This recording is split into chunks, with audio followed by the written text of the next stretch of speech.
Alright, welcome back. This is episode 2 of my LOTRO Lore Master Let's Play. I am Cithryth, as usual, and we are going to go defeat pests as we seek Skorgrim's body. Pests will probably just be cave claws, which are pretty freaky looking, I have to say. When I first started playing this game, the first character I made actually was not my captain that everybody knows me as, Cithryth, but a elf on the Brandywine server named, like, Lyris or something. It was like an elf hunter. He was the one I walked off a cliff with. But, yeah. I didn't know how servers worked. And, like, I thought that you could just log into any server and your character will just be there. But obviously, that's dumb and doesn't make any sense. But I guess, you know, if you're a new MMO player, you might not know that. Obviously, I didn't. So I was like, where did my character go? I got all the way to level 5. It took me so much more. But really, not really. So then, I think I made another male elf hunter on Winfola, and then I think I realized that I was supposed to stay on one server if I wanted to keep that character. And then later I made the captain, and I ended up sticking with the captain. Though I do still like my, oh, they added steps. Shit, that was dumb. There didn't used to be these steps that go up to where I just was, that I just walked a long way around to. So I'm still kind of running on autopilot. But yeah, I still like hunters. Yeah, I still have to keep in mind the things that they've changed. There's lots of them in the starter areas. Alright, so, see, this is a cave claw. Isn't it freaky looking?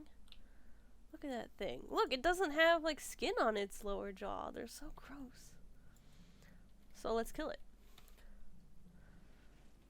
Okay, so what that little tutorial is that just popped up, open tapping, what that means is that, whereas in most other MMOs or whatever, or at least how it used to be for LOTRO, I know, is, whoever attacks the animal first, they get all the experience and the loot for it. Then if someone else who's not in their group also attacks it, then the person who originally attacks it gets less XP for killing whatever it is. So everyone kind of agreed that that sucks. So with Rohan, they just tried it out with the Rohan region, and then eventually, because it worked so well there, they changed it to the whole map. Basically, anybody who attacks a monster gets full XP and full loot from it. So it works out a lot better, and it also encourages people to help others instead of worrying like, oh, should I heal this person that's dying while they're fighting out here in the middle of nowhere? Or should I not, in case they get angry that I stole their XP? So that's not really an issue anymore, which is really nice, and like I said, encourages friendliness.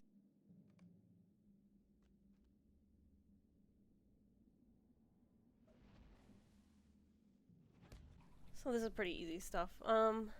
I don't really have to kill all these things, but I just kind of am. They won't aggro on me. See, they have this yellow bar of health, which means they won't attack you unless you attack them.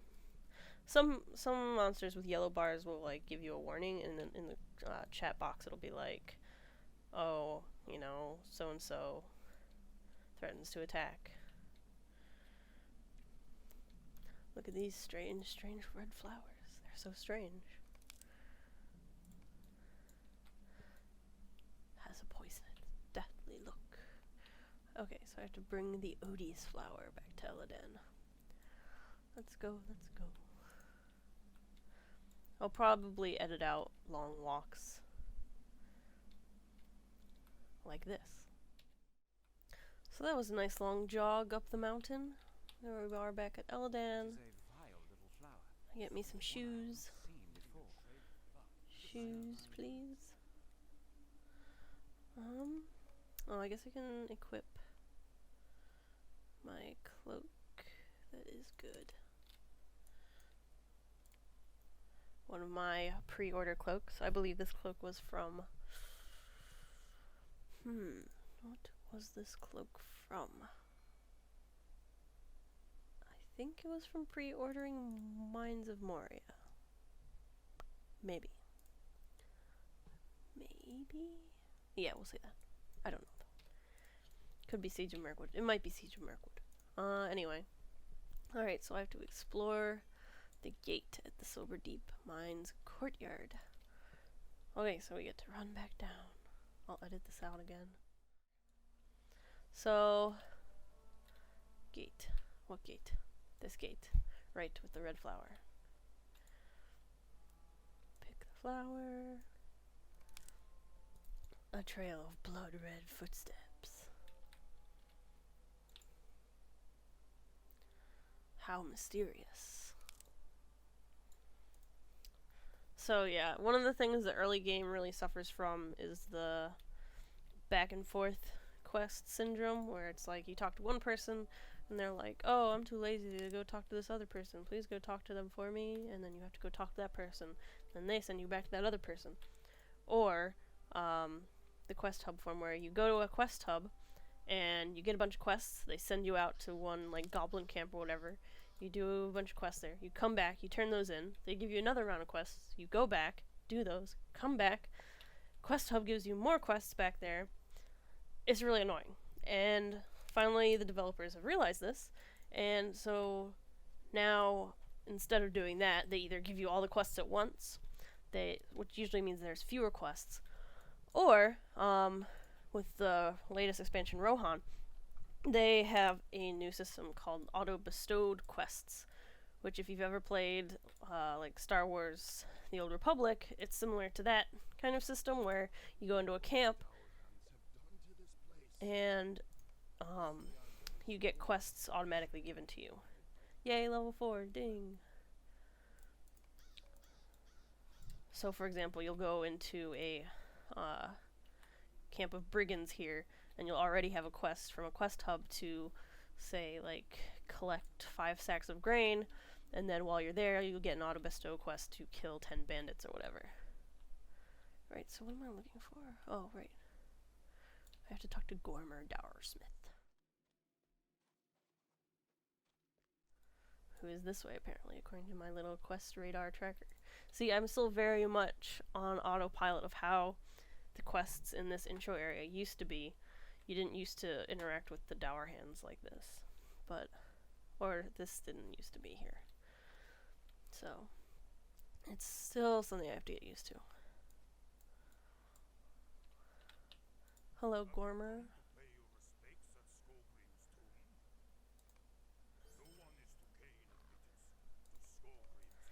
One thing they did also do when they updated this whole intro area was they made the dwarves and stuff look way cooler. Like, they used to be really plain looking, but now they've got like weird, cool, dwarfy armor. And like, you'll see in the other area some dwarves like gambling with rune stones and stuff. It's pretty cool. I have to collect black stones for the ritual. Let's see, I have to go this way apparently. To the Rockbelly Pit. I have to defeat bats there as well. How convenient. Yeah, so Rockbelly Pit. This is a pretty cool little cave. Like, I have done this like area since I've revamped it. I just haven't done it to the point where it's like automatically in my brain. But yeah, this is a really cool cave that they added. Here, I'll look around. You've got these cool kind of crystals. This kind of art style with the crystals and the dwarf statues like that was introduced in Moria, and it's always really nice to see them. They're really cool. Right, loot. That's important. They definitely do a really good job with world building in this game.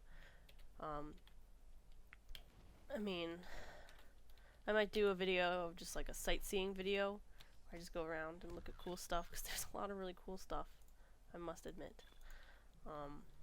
Sometimes, like, if I don't have time to game, like do actual things in the game, a nice little relaxing thing to do is just ride around the Shire and look at hobbit holes and stuff, and it's just very relaxing. It's very nice. I know a lot of people, even if they don't really play the game and that they like level up or like do quests or anything, they participate in the game just for the purpose of being in Middle Earth.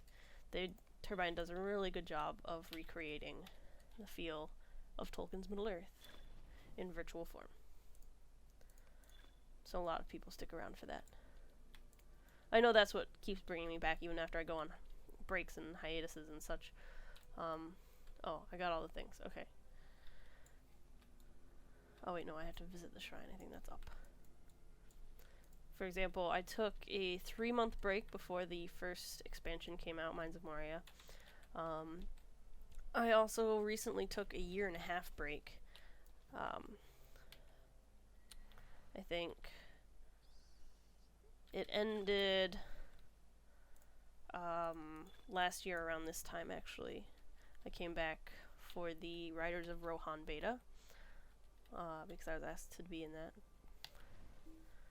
And so I did, and I got hooked again. So here I am, playing again.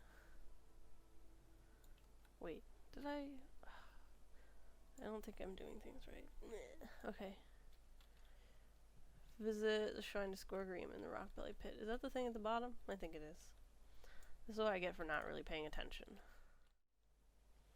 Right, okay, so now we're at the bottom. A menacing looking statue has been raised in the likeness of the Dourhands, kings of old. King, sorry. Singular. Yes, we saw that when we walked in. Thanks for pointing that out. So yeah, Riders of Rohan brought me back. The next expansion is Helm's Deep, which is quite exciting. They have not really given us a whole lot of information on it, except that it's going to happen in the fall of this year. And that's about it, really. And yeah. Oh, yeah, you know, basic stuff like the level will be raised 10 levels to 95. What else? There's something called Big Battles, which we still don't really know anything about, except, you know, that's a thing. And apparently somehow, for starting at level 10, you'll be able to help the cause at Helm's Deep. Again, really no idea how that's going to work. There's tons of speculation. I'm not really going to speculate right now because obviously, you know, need more information. It's such a new concept. It might be session play, it might not be session play, it might just be gathering stuff, who knows. I'll talk about it more when we get more information, but at present I don't feel like it's worth talking about. Alright, I got the Wary title, which means I haven't died. I'm on level 5. So yay for that. Yeah. But for now, I'm gonna stop here. I think that's the end of episode 2. And I think next episode we will finish this instance and get out into the real world. So, see you next week.